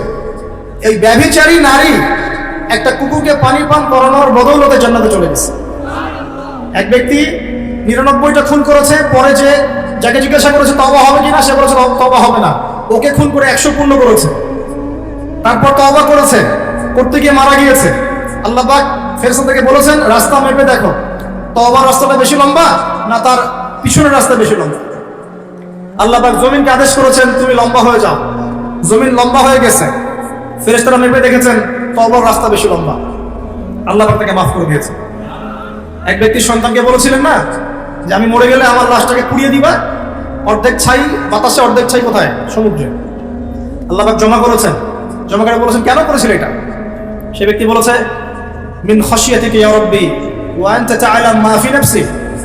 হ্যাঁ আল্লাহ, এটা আমি আপনার ভয়ে করেছি, আর আপনি খুব ভালো করে জানেন যে আমার নফসে, আমার মনের মধ্যে কি আছে। আল্লাহ পাক বলছেন যাও, তোমাকে মাফ করে দিন। প্রিয় ভাইরা, একটু যদি দুনিয়ার এই জীবনটা কষ্ট করা যায়, ঈমান আমলের উপর টিকে থাকা যায়, এবং টিকে থাকতে গেলে আপনি বাধা পাবেন, পরিবার থেকে বাধা পাবেন, বন্ধু মহল থেকে বাধা পাবেন, সমাজ থেকে বাধা আসবে, বড় লেভেল থেকে আসতে পারে, আপনজনরা ছেড়ে যাবে, আপনি সবার কাছে খারাপ হয়ে যেতে পারেন ঈমান আমলের উপর টিকে থাকার কারণে। যদি একটু কষ্ট করে সবর করতে পারেন, ইনশাআল্লাহ তাআলা আমাদের জন্য অপেক্ষা করতে জান্নাত। আর এই দুনিয়ার জীবনটাকে যদি মুখ্য মনে করেন, আল্লাহ পাকের হুকুম আহকাম সব ছেড়ে দেন, জাহান্নাম ছাড়া আমাদের কোনো গত্যান্তর থাকবে না। আল্লাহ পাক আমাদের সবাইকে এই বিষয়গুলো বোঝার তৌফিক দান। সামনে যাই, সূরা অনেক বড়, আমি শর্ট করে শেষ করছি। আল্লাহ পাক এরপর বলছেন যে ওয়া আসহাবুল ইয়ামিন মা আসহাবুল ইয়ামিন, আর ডানপন্থী ওয়ালারা, কতই না সৌভাগ্যবান সেই ডানপন্থী ওয়ালারা। ফি সিদরিন মাখদুদ, তারা থাকবে এই যে কুল গাছ, একটু আগে বললাম বড়ই গাছ, কাঁটাহীন বড়ই গাছ তাদের জন্য দেওয়া হবে। ওয়াতালহিন মামদুদ, এবং কাঁধি কাঁধি কলা সাজিয়ে দেওয়া হবে। কলার কথা বললাম না, কলা খেতে দেওয়া হবে, কলা খাবেন বেশি করে। ওয়াজুল্লিন মামদুদ, জিল মানে ছায়া, মামদুদ লম্বা, মানে এত লম্বা ছায়া হবে যেই ছায়া 100 বছর অতিক্রম করে পার করতে পারবে না। ওমাইন মাসকুব, এবং এখানে পানি থাকবে, বিশুদ্ধ পানি, শুভ্র সাদা। এখানে একজন কেউ বলেছে যে এটা দ্বারা হাউসে কাউসার উদ্দেশ্য হতে পারে, যে হাউসে কাউসারের পানি খেলে আপনি কোনোদিনও বিপাশাক্ত হবেন না ইনশাআল্লাহ। মধুর চেয়ে বেশি মিষ্টি এবং দুধের চেয়ে বেশি সাদা। ও ফাকিহাতিন কাসীরা, এবং অনেক অনেক রকম ফাকিহা বা ফল ফলাদি থাকবে। লা মাকতুআতিন ওয়া লা মামনুআ, এগুলোকে নিষেধ করা হবে না এবং সাপ্লাইটা বন্ধ করে দেওয়া হবে, কন্টিনিউয়াসলি সাপ্লাই আসতে থাকবে, কেউ বারণ করবে না ইনশাআল্লাহ। ওয়া ফুরুশিন মারফুআ, এবং সুউচ্চ বিছানা আপনাকে দেওয়া হবে। ফুরুশ বহু বচন, আপনাকে দেওয়া হবে কি? সুউচ্চ বিছানা। ইন্না আনশানাহুন্না ইনশাআ, এবং হুরুন ইন দেওয়া হবে, যে হুরদেরকে আল্লাহ পাক স্পেশালি সৃষ্টি করেছেন, স্পেশাল ক্রিয়েচার আল্লাহ পাক। ফাজআলনাহুন্না আবকারান, আর আমি আল্লাহ সেই হুরদেরকে বানিয়েছি কুমারী। প্রত্যেকবার আপনি তাদের কাছে যাবেন, আবার তারা কুমারী হয়ে যাবে ইনশাআল্লাহ। আর আজকে যদি এই যে বললাম জেনায় লিপ্ত থাকেন, তাহলে সেই কুমারী হুর পাওয়া হবে না। আল্লাহ পাক বোঝার তৌফিক দান করুন। উরুবান আতরাবা, তারা খুব প্রেমময়ী হবে এবং স্বামী ভক্ত হবে। লিআসহাবিল ইয়ামিন, ডানপন্থী ওয়ালাদের জন্য। সুল্লাতুম মিনাল আউয়ালিন, পূর্ববর্তীদের মধ্যে বহু মানুষ এর অন্তর্ভুক্ত হবে। ওয়া সুল্লাতুম মিনাল আখিরিন, এবং শেষদের মধ্যেও বহু মানুষ এর অন্তর্ভুক্ত হবে ইনশাআল্লাহ। এরপর আল্লাহ পাক পরের ফেজে গিয়ে বলছেন ওয়া আসহাবুশ শিমাল মা আসহাবুশ শিমাল, আর বামপন্থী ওয়ালা, কতই না দুর্ভাগা এই বামপন্থী ওয়ালারা। ফি সামুমি ওয়া হামিম, এরা থাকবে উষ্ণ বাতাস এবং হামিমের মধ্যে। হামিম মানে কি জানেন? ফুটন্ত পানি, সামুম উষ্ণ বাতাস, প্রচন্ড গরম বাতাস প্রবাহিত হবে, আর গরম পানি খেতে দেওয়া হবে। আর কি? ওয়াজুল্লিম মিন ইয়াহমুম, এমন ছায়ায় দাঁড় করানো হবে যে ছায়াটা কালো ধোঁয়া দ্বারা আচ্ছাদিত হয়ে থাকে। লা বারিদুন ওয়ালা কারীম, এগুলো ঠান্ডা হবে না এবং আরামদায়ক হবে না। ইন্নাহুম কানু ক্বাবলা যালিকা মুতরাফিন, এই শাস্তি কেন হবে? কারণ দুনিয়ার জীবনে তারা আল্লাহ পাকের হুকুম আহকামের যাররা পরোয়া করতো না, তারা সীমা লঙ্ঘন করতো। ওয়াকানু ইউসিরুনা আলাল হিনসিল আযীম, এবং এই যে মানে দুনিয়ার জীবনে তারা সব ধরনের যে কবিরা গুনাহ, এই কবিরা গুনাহতে তারা লিপ্ত থাকতো, এই কারণে ওদেরকে শাস্তি দেওয়া। তো এই দুনিয়ার জীবনে আমরা সুদ খাচ্ছি না ভাই? সুদ, ঘুষ, জিনা, ব্যভিচার, আত্মসাৎ, দুর্নীতি আমরা করছি না? যদি এই হয় আমাদের অবস্থা, তাহলে আমাদের জন্য অপেক্ষা করছে আসহাবুশ শিমাল এবং জাহান্নামের আযাবগুলো। আল্লাহ হেফাজত করুন, আমিন। ওয়া কানু ইয়াকুলুন, এবং তারা আরো বলতো, এই লোকগুলো আরো বলতো, আইযা মিতনা ওয়া কুননা তুরাবান ওয়া ইযামা আইন্না লামাবউসুন, তারা আরো বলতো আমরা যখন মারা যাব, আমাদের হাড় হাড্ডি যখন এরকম পচে যাবে, গোশত থাকবে না, আমাদেরকে কি আল্লাহ পাক আবার জীবিত করবেন? তারা সংশয় প্রকাশ করতো। আবাউল আউয়ালিন, আমাদেরকেও করবে, আমাদের বাপ দাদা তাদেরকেও করবে, এটাও কি সম্ভব? তারা অস্বীকার করতো আজকের নাস্তিক প্রজন্মের মতো। কুল ইন্নাল আউয়ালিনা ওয়াল আখিরিন, আল্লাহ বলে দিন, হে নবী আপনি বলে দিন, অবশ্যই তোমাদেরকে তো করা হবে এবং তোমাদের পূর্ববর্তীদেরকেও করা হবে, শেষদেরকেও করা হবে, সামনের মানুষকে করা হবে। লামাজমুউনা ইলা মিকাতি ইয়াউমিন মা'লুম, নিঃসন্দেহে তোমাদের সবাইকে সেই সুনির্ধারিত দিনে একত্রিত করা হবে। সুম্মা ইন্নাকুম আইয়ুহাদ দাল্লুনাল মুকাজ্জিবুন, এরপর হে তোমরা পথভ্রষ্টরা এবং মিথ্যা প্রতিপন্নকারীরা, শুনে রাখো, লাআকিলুনা মিন শাজারিন মিন যাক্কুম, তোমাদেরকে খাওয়ানো হবে যাক্কুম গাছের সেই তিক্ত বিষাক্ত ফল। ফামালিউনা মিনহাল বুতুন, এগুলো তোমাদের পেটের মধ্যে কোনো তৃপ্তি নিয়ে আসবে না, পেট ভরবে না এগুলোতে। ফাশারিবুনা আলাইহি মিনাল হামিম, এবং তোমাদেরকে হামিমের শরাব পান করানো হবে, ফুটন্ত উত্তপ্ত পানি পান করানো হবে। ফাশারিবুনা শুরবাল হিম, এই উত্তপ্ত পানিটাও তোমরা তখন উটের মতো করে পান করবে। উট যেমন করে গটগট করে পানি পান করে, সেই উত্তপ্ত পানিও তোমরা গটগট করে পান করা শুরু করবে। হাদা নুজুলুহুম ইয়াউমাদ্দিন, এগুলো হবে জাহান্নামীদের সেই দিনের মেহমানদারি। নাহনু খালাকনাকুম ফালাউলা তুসাদ্দিকুন, আল্লাহ পাক বলেন আমি তোমাদেরকে সৃষ্টি করেছিলাম, তোমরা কি তারপরেও আমার প্রতি বিশ্বাস করবে না? এরপর আল্লাহ পাক কিছু নিয়ামতের কথা বলছেন, যে আফরাআইতুম মা তুমনুন, তোমরা যে বীর্যপাত ঘটাও, সেই বীর্যের দিকে কখনো লক্ষ্য করেছো কি? আনতুম তাখলুকুনাহু আম নাহনুল খালিকুন, তোমরা কি সেই বীর্য সৃষ্টি করেছো, না আমি আল্লাহ সেটা সৃষ্টি করেছি? নাহনু কদ্দারনা বাইনাকুমুল মাউত, আমি আল্লাহ তোমাদের মধ্যে মৃত্যু সৃষ্টি করেছি, মৃত্যুর সময় নির্ধারণ করেছি। ওয়ামা নাহনু বিমাসবুকিন, এবং আমাদেরকে বাধ্য করে, আমি আল্লাহ আমাকে বাধ্য করে এমন কোন সত্তা নাই। আলা আন নুবাদদিলা আমসালাকুম ওয়া নুশিআকুম ফিমা লা তা'লামুন, আল্লাহ বলছেন আল্লাহ পাক চাইলেই তোমাদেরকে সরিয়ে নতুন সৃষ্টি নিয়ে আসতে পারেন, যে সম্পর্কে তোমাদের কোনো ধারণাই নেই। ওয়ালাকাদ আলিমতুম নাশআতাল উলা ফালাউলা তাযাক্কারুন, আর তোমরা তো খুব ভালো করে জানো প্রথমবার তোমাদেরকে কেমন করে সৃষ্টি করেছিলাম। আফরাআইতুম মা তাহরুসুন, তোমরা কি যে চাষবাসগুলো করো, এই ফসলের দিকে তাকিয়ে দেখো না? আনতুম তাজরাউনাহু আম নাহনু সারিউন, তোমরা কি এই ফসলগুলো ফলাও, না আমি এখানে মাটি থেকে এটাকে উৎপন্ন করি? লাউ নাশাউ লাজআলনাহু হুতামা, আমি যদি চাইতাম তাহলে ফসলগুলোকে আমি খড়কুটায় পরিণত করতাম। ফাযালতুম তাফাক্কাহুন, তোমরা তখন কি হতে? তাফাক্কাহুন, বোকা হয়ে যেতে। তোমরা ফসল দেখতে যে ফসল সব নষ্ট হয়ে গেছে, তোমরা মনে করতে হায় এটা আমার কি। আল্লাহ বলছেন ইন্না লামুগরামুন, তোমরা বলতে আমরা তো ক্ষতিগ্রস্ত হয়ে গেলাম। বাল নাহনু মাহরুমুন, বরং তোমরা মাহরুম হয়ে গেলে। আফরাআইতুমুল মা আল্লাযী তাশরাবুন, তোমরা কি সেই পানির দিকে লক্ষ্য করো না, যেই পানি তোমরা পান করছো? আনতুম আনজালতুমুহু মিনাল মুজনি আম নাহনুল মুনজিলুন, তোমরা কি পানি মেঘ থেকে নাজিল করো, না আমি আল্লাহ মেঘ থেকে নাজিল করি? লাউ নাশাউ জাআলনাহু উজাজান ফালাউলা তাশকুরুন, আমি আল্লাহ যদি চাইতাম তাহলে তোমাদের সমস্ত পানিকে লবণাক্ত বানিয়ে দিতাম, নোনা বানিয়ে দিতাম, তোমরা কি তবুও শুকরিয়া আদায় করবে না? আফরাআইতুমুন নার আল্লাতী তুরুন, তোমরা কি আগুনের দিকে দেখেছো কখনো? আগুনের দিকে তাকিয়ে কখনো কি শুকরিয়া আদায় করেছো? আনতুম আনশাতুম শাজারাতাহা আম নাহনুল মুনশিরুন, এই গাছের কাঠগুলো কি তোমরা উৎপন্ন করো, না আমি আল্লাহ উৎপন্ন করি? নাহনু জাআলনাহা তাযকিরাতাও ওয়া মাতাআন লিল মুকরিন, এই আগুনটাকে আমি বানিয়েছি তোমাদের জন্য উপদেশ স্বরূপ। উপদেশ কেন? কারণ এই আগুনটা হচ্ছে জাহান্নামের 70 ভাগের 1 ভাগ। আর আমরা যে আগুনটা ইউজ করি, এই আগুনটা ইউজ করানোর জন্য এই আগুনকে দুইবার সাগরের মধ্যে ঠান্ডা করা হয়েছে, তারপরে আগুনের এই শেপটা এসেছে। এই আগুন ছাড়া বিশ্বে আমরা কোনো কাজ করতে পারবো? এই আগুনের দিকে কখনো তাকিয়েছো? তোমরা কি আগুন কাঠ থেকে তোমরা যে আগুন জ্বালাও, এটা কি কাঠ তোমরা তৈরি করতে পারো না? আমি তৈরি করে দিই। আল্লাহ পাক বলছেন যে এই আগুনটাকে বানিয়েছি উপদেশ স্বরূপ। নাহনু জাআলনাহা তাযকিরাতান, এটাকে উপদেশ বানিয়েছে, মাতাআন লিল মুকরিন, এবং তোমাদের জন্য ভোগ উপকরণ বানিয়েছে। ফাসাব্বিহ বিসমি রাব্বিকাল আযীম, যদি আল্লাহ পাকের এই সমস্ত নিয়ামতগুলো তোমরা স্বীকার করে থাকো, তাহলে এখনই বলো সুবহান রাব্বিয়াল আযীম, সুবহানা রাব্বিয়াল আযীম। আমরা কোথায় বলি এটা?